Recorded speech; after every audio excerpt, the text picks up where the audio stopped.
All right, guys, so lesson number 2 is actually going over some of the fundamentals of both the ultimate sandbag drills and using the ultimate sandbags themselves.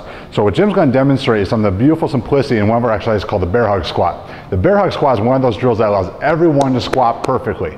So we really haven't seen in all our workshops and seminars all over the world, we've never seen anyone dramatically improve by doing the bear hug squat. So what I'll have Jim do is demonstrate a couple reps with our strength bag of the bear hug squat. So what he did is he's bringing the bag up so it starts off 50% above, 50% below his body. He's done a very good job of retracting his shoulders and pulling the bag back into himself. So now as he descends in the squat, he's built a center of tension. Beautiful squat, Jim.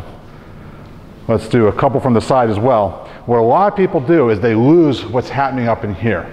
Especially women that don't have a lot of upper body strength and they are weak in the thoracic extensors. Jim, demonstrate sort of rounding your shoulders and falling into it. Now try a squat. And that's where you get a back squat and you get a load in the low back. Doing correctly, you can see how beautifully he's doing it. You're going to dump it down, Jim. This is kind of a load-based drill. So to get that type of feedback, you need the appropriate load. So sometimes moving up a size in the bag, especially for women, if you're jumping from our power bag, using a strength bag can be very helpful, especially if you load it with something like rice or bird seed, something that's intermediate to sand. You could eventually also have one bag of sand, a filler bag of bird seed, so that you can have a sort of a progressive mixture of the two. Another thing you can do, and especially beneficial with bigger bags like the Strength, Challenge, or Burley bags, is actually changing the position of the load. So we're going to have Jim work with our Burley bag here. So he's going to do the same thing. Now it's actually a pretty close load to the strength bag he just used.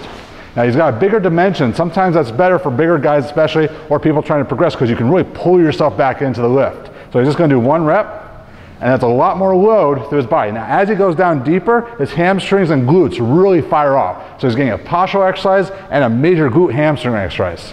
If I wanted to make this heavier for him, I could just ask him to drop the bag down a little bit. So as it inches away from him, he's got to work harder in those lower traps and his low back and his upper back to control the weight. Now I'll do a couple more.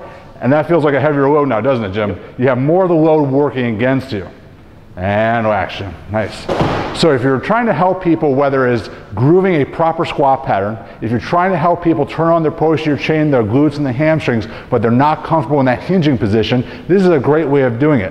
Finally, if you use the bags appropriately, women and young athletes can definitely benefit from using bigger bags used of different mixture interiors. So stay tuned for more tips at ultimatesandbagtraining.com.